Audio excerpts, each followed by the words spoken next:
Thank you, Bob Tyrrell, for thinking ahead.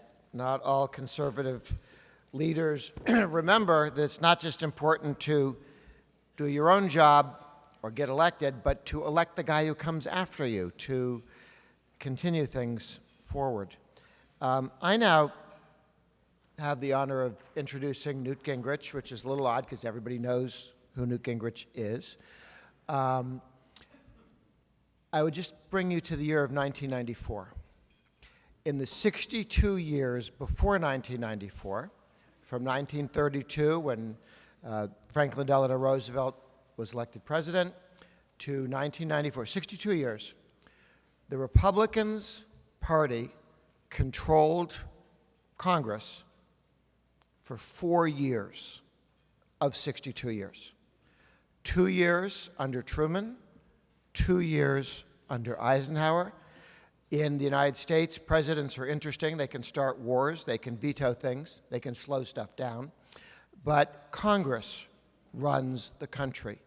We were a one-party state for 62 years. The PRI in Mexico didn't do as well. We had a situation where the Republican Party was the Washington Generals, and they were out there, and the Harlem Globetrotters beat them. But at least they were on stage, but they were not a competitor, and the Republican Party was not a competitor for power in the United States at a national level, not a state level, at a national level, for 62 years.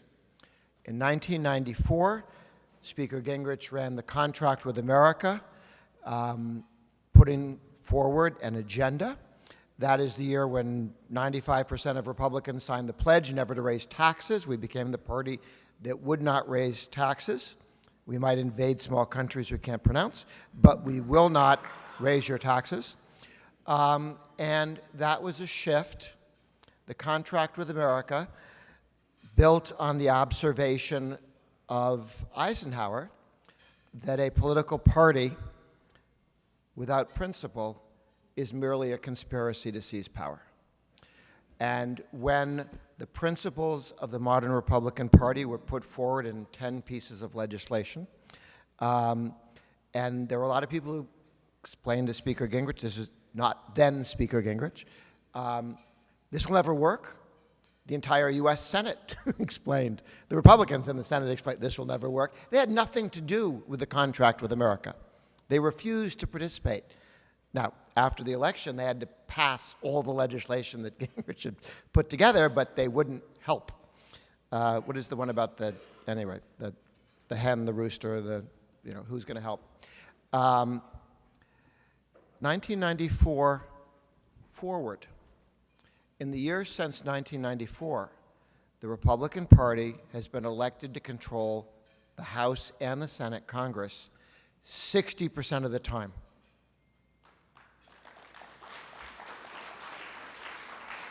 The modern Republican Party is a competitor, and in fact, a more successful competitor for power in Washington, D.C. from 1994 on at 60% of the time we elect a Republican House and Senate, both, sometimes the president, but House and Senate, Congress, all of Congress.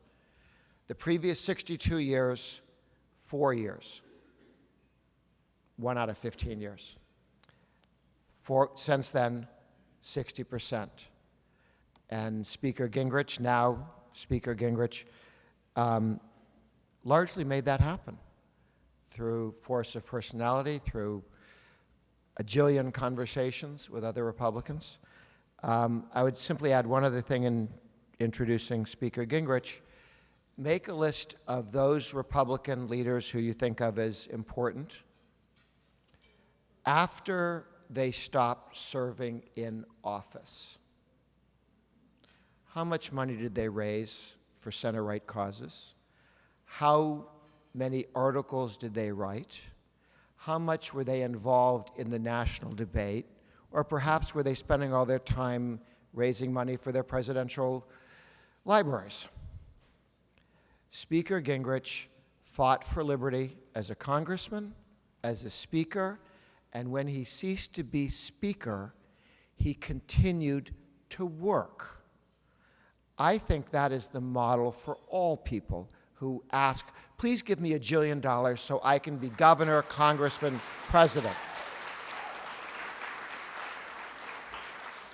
And then as soon as these other people are done being president, governor, whatever, they go home. They do other things. They stop helping. They stop working. Whining is not working. Whining is not working. Working is working. And Speaker Gingrich has continued to work in moving liberty forward long after he was elected to office, long after he served in office. And make a list in your own mind of how many congressmen, senators, presidents you can think of who did that. My list is very short, and it consists of Newt Gingrich. Speaker Gingrich.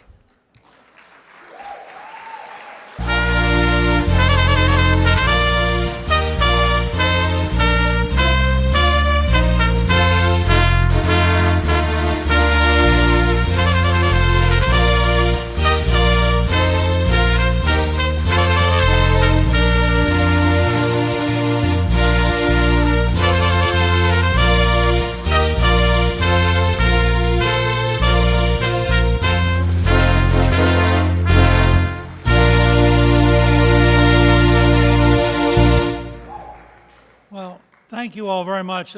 There are some introductions which are so overwhelming that I find myself sitting out there thinking, God, I'm looking forward to hearing from this guy.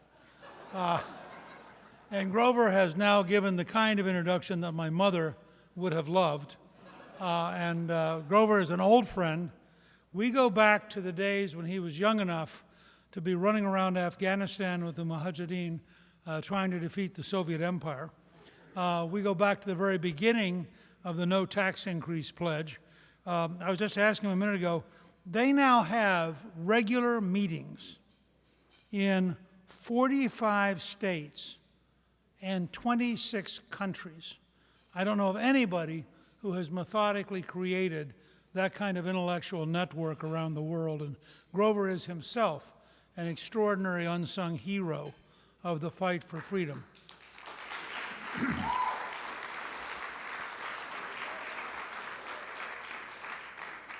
Callista and I are delighted to be here. It is a remarkable experience. And I was thinking back, Bob, to the times when you would coerce me, I think that's the right term, into coming over for dinners at a restaurant on Massachusetts Avenue. And he'd have about 15, 20 people in the room. And we would sit around and talk about a variety of things, some of which involved the inadequacies of the Clintons. Others involved the future of the conservative movement. But if you think about it, the contribution that Bob has made over a lifetime is extraordinary, and I think certainly parallels and rivals William Buckley. And I must say, as a conservative, I find the Spectator substantially more reliable than National Review, and I'm thrilled to be here.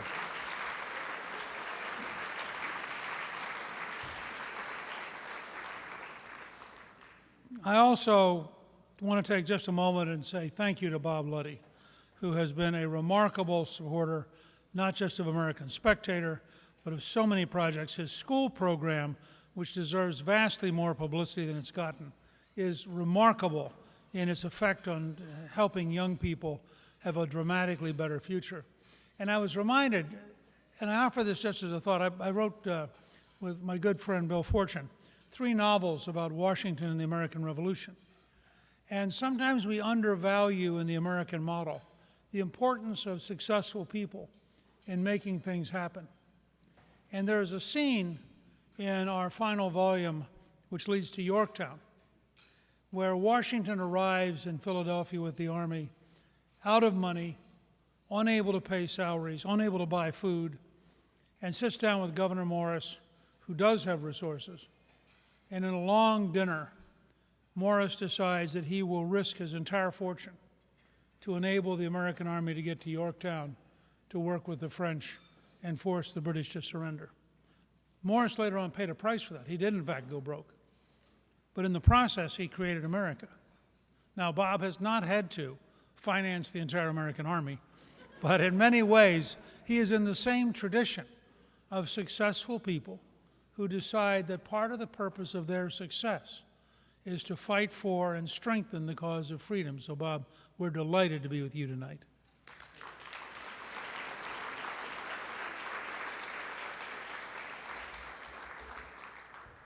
We are at, I think, a remarkable moment in history. I first started working on this project in August of 1958. My dad was in the Army. We were stationed in Europe. I watched the French troopers come back from paratroopers come back from Algiers and kill the French Fourth Republic and bring de Gaulle back to create the Fifth Republic, which is still today the longest serving non-monarchical government in the history of France. We moved to Stuttgart. We were stationed in Orléans. We moved to Stuttgart the week of the first Berlin crisis when the U.S. Army went ashore in Lebanon with nuclear weapons, tactical nuclear weapons offshore. And in that whole process, I concluded that countries can die. I was going to be either a vertebrate paleontologist or a zoo director. But I thought about it all summer and decided that countries can die, that leadership is vital. And in August of 1958, after a lot of thought and prayer, I decided that I had 3 assignments. How do you explain what America has to do to survive? How do you get the American people to agree to it? And how do you then implement it if you have their agreement? That's basically all I've done since 1958. We are at really one of the great turning points in American history. I think a turning point fully equal to Gettysburg, fully equal to Valley Forge. I think it's easy to underestimate the scale of danger that exists today. We are closer to nuclear war than any time, including the Cuban Missile Crisis, including the 1973 confrontation, because in both the Cuban Missile Crisis and the 1973 confrontation, there were rational, bureaucratic people in the Soviet Union who understood the limitations of power. We have today a president who on a good day is an idiot. And on a bad day, you wonder whether Susan Rice or who Obama has put in there to actually run the House, the White House. You have in Putin a dictator who is delusionally out of touch with reality at least as much as Adolf Hitler was. And you have no idea what's going to happen. And so I just want to start by saying anybody who does not take seriously the threat of a nuclear war is very, very foolish.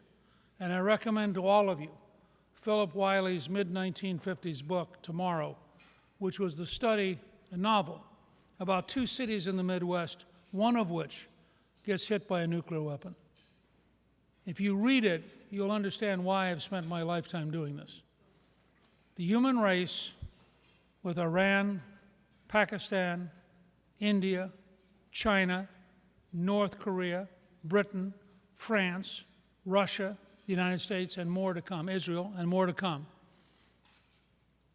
is at any given day on the edge of an annihilation so horrible that, as someone, I think Eisenhower once said, the living will envy the dead because the horror will be so great. I don't say that to scare you, but to sober you, to get you to understand how real what we're doing is. Second, the second greatest threat to the United States, putting aside nuclear war, which is a horrendous thing and hopefully will never occur, although I have to say this administration is more likely to stumble into it than any administration that we've had since World War II. But putting that aside, the greatest threat to the United States is not the Chinese communists. The greatest threat to the United States is the American educational system.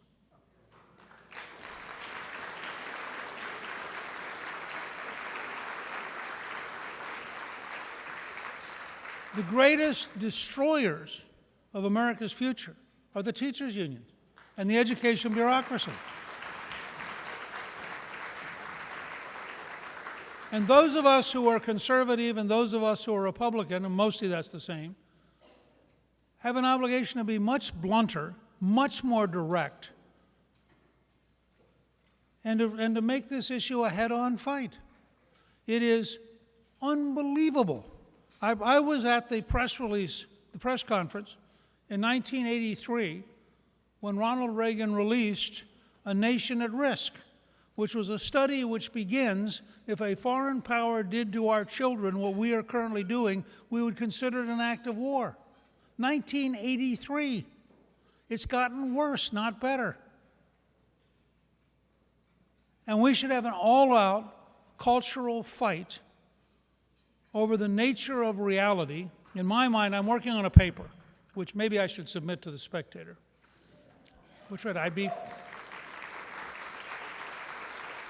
Okay. In honor of the editor-in-chief and the next editor, I'm committed now to submit you this paper, which actually will fit the Spectator's style, because it basically argues that there are two wings to the Democratic Party. One wing is weird, the other is insane. And I am prepared to defend that analysis. So I will presently submit the manuscript for all of you. Now, here's the challenge. I was asked to talk a little bit about the election, and I'm not going to talk much about it. Your honoree tonight has written brilliantly on it, and he's one of the people I read regularly. But let me just say, to cut to the chase, we're between +3 and +7 in the Senate. We're between +20 and +50 in the House. The most likely number for the House is +44. So we'll be in charge. Look, the reasons aren't complicated, and this is what the Washington elites never understand. I don't care how many ads you buy. When somebody walks into the grocery store, Louis Brogdon, who works with us, went in the other day to buy 4 hot dogs, and it cost over $7. He came in the next morning, he was livid. So I don't care how many ads they run. People go buy gasoline. They know it's all a lie. They go buy food. They know it's all a lie. They watch the evening news for the latest murders, rapes, carjackings. They know it's all a lie. They watch the people pouring across the border. They know it's all a lie. They look at the drug deaths. We have a little project we're working on at Gingrich 360. If you take the tragedy of the Vietnam War, 55,000 dead in 8 years, and you look at the wall, and you then said, so if we extended the wall to honor the people who died of drug overdose in the last 10 years, how long would the wall be? You add 1.1 miles. That's how many Americans we have tolerated dying of drug overdose while doing nothing. I just want you all to think about that. If we are a serious country and we love our children and we are tired of the way the current system has failed them at every level, we are talking about change so profound that historians will look back on the Trump administration as a moderate, modest effort, because what's coming is going to be change on such a scale that the left will melt down, go crazy, become irrational, and spend their remaining years in New Zealand wondering what happened.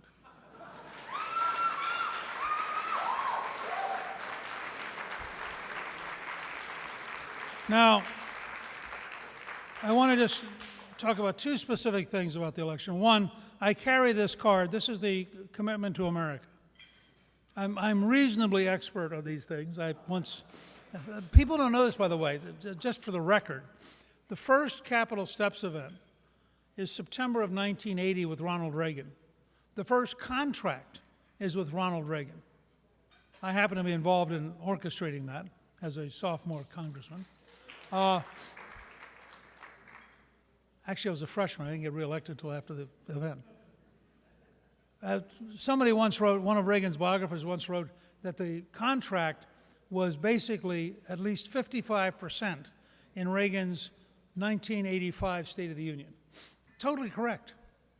When we said welfare reform, it was first proposed by Reagan in 1965. You know, both Grover and I had the great privilege of standing on Reagan's shoulders for our entire career. People thought we looked good because he was. All we had to do was reflect Reagan. So we developed the contract. I had reasonable involvement in the second one. But here's what really is important. This is different. Kevin McCarthy doesn't have the challenges I had. He has a whole different set of challenges. This system is so totally screwed up, bad English but accurate, that the contract would not have been adequate in this context. Now, this is not essentially a political document. And by the way, the only person who actually figured out the underlying management purpose of the contract with America was Chuck Schumer, who wrote a book about it in 2007. And I did an event at the press club with him because I thought it was so cool. He has a whole chapter on why we did the contract. It was designed to radicalize the House Republicans. It wasn't, I mean, winning the election was helpful, but the fact was I wanted to make sure if we won, that we were so committed to very bold, decisive action that in fact we would be a different party by the end of 90 days. And we were. I can also tell you, and this is a great story for somebody who wants to write a book someday, that worked for almost 4 years. And then the norm reverted. The fact is, in 4 years, we reformed welfare. We had the largest capital gains tax cut in history. We reformed the FDA. We reformed telecommunication. We reformed Medicare. And we balanced the federal budget for 4 consecutive years for the only time in your lifetime. And then, frankly, the system burned out. And we went back to being normal. But for that brief 4-year period, we got a lot done. And here's the challenge that Kevin has, and I think it's different than the challenge I had. First, if you go to commitmenttoamerica.com, there are 150 specific policy ideas. And the reason is, a year ago, Kevin went out and said to 7 different working groups, come up with what we would do if we were in the majority. Now, I didn't have that capacity. I mean, there weren't 5 members who thought we'd be a majority. One of the reasons they all agreed to it is they knew it wouldn't happen. But Kevin understood, because they had been in a majority recently, we're shooting with real bullets this time. This is not like the old days. Second, what Trump did, which is truly historic and really deeply underappreciated, is he challenged head-on the very core skeletal structure of the elitist power structure, which, whether it was the FBI, the CIA, or Bill Gates, or ABC News, or Harvard University, that entire power structure was challenged basically by one person. And he just drove at it in a way which in many ways was closer to Thatcher in Britain than to Reagan in America. I mean, he was really beginning, in the absence of COVID, it's likely he would have been reelected, and it's likely that sometime in the second term, we'd have begun to genuinely break the old order. But what happened was, he aroused the left so much that when they managed to seize power in 2000, and by the way, I don't think the election was stolen on Election Day, but I think the election was rigged. I think it was rigged over a 2-year period by a group of people who, by every reasonable standard, cheated. I mean, if Bill Gates, if the founder of Facebook puts in $415 million for turnout in Democratic areas, that's just plain cheating. If you end up with Twitter cutting off the incumbent president of the United States, cutting off the oldest newspaper in the United States, that's just cheating. So this was, in my judgment, a rigged election of profound dishonesty. And what happened? This is what's fascinating, and this is part of why I became a historian rather than a social scientist, because history is much more complicated and much more interesting. The left suddenly found itself with the House, the Senate by a very quirky 50 votes plus an idiot. I mean, truly, the dumbest vice president in the history of the United States. Which, by the way, is the perfect match to the most destructive president since Buchanan. And I think is actually his best defense, because nobody is going to replace him under the 25th Amendment if she's the consequence. In that setting, what happened was the left all came out of the woodwork. They had a moment of triumphalism. There is no idea too crazy. There's no personality too weird. I mean, look at the people Biden appointed. There are people that you would have been embarrassed to have been in a photograph with. They now have major government positions. So what's happened, in my judgment, I'm going to close with two big observations. One, in the classic tradition, Mao once said that politics is war without bloodshed and war is politics with bloodshed, but they're basically the same pattern. In the classic tradition of warfare, the left has so overextended itself, and the best example is compulsory transgenderism, which 93% of Latinos oppose. 93%. I mean, and by the way, just so all of you understand this is not a quirk, every Democrat in the House voted for a bill which involves compulsory transgenderism, and every senator up for re-election among the Democrats co-sponsored the same bill which calls for compulsory transgenderism. And among Latinos alone, it's a 93% negative. It eventually drops down to being about an 80% negative for the whole country. But these people are nuts. You can go through issue after issue after issue, and they are crazy. So when I talked about writing an article for you on the weird wing and the crazy wing, I wasn't kidding. These people are genuinely deranged. This is not a political ideology problem. This is a mental health issue. So that's problem number one, that we have to drive home for the country as Margaret Thatcher did, as Claire Berlinski describes in a brilliant book called There Is No Alternative, Why Margaret Thatcher Matters. We have to drive home to the country that this is not about personalities. This is about a big government socialist model which is profoundly, deeply wrong and has to be rooted out, period. Second, the great challenge for the coming Republican majority is going to be basically four things. One, follow the Reagan rule, which is really described brilliantly in Tom Evans' book on the education of Ronald Reagan, about Reagan's years at General Electric. Only pick fights on really big issues where you have huge majorities, so when the media quits lying about you, you still have a big majority. Do not pick fights where you don't have a huge majority. Two, understand that the legislative branch takes 4 months to build an issue, the White House takes a week. So pick your fights, stick to them until you have totally convinced the country, and then you'll win a crushing victory. So it's got to be big enough that it's worth at least 4 months. Three, establish commissions and investigations to take apart the entire and unearth the entire system of corruption, dishonesty, but do it in a way designed to produce legislation to change things, not just to expose things.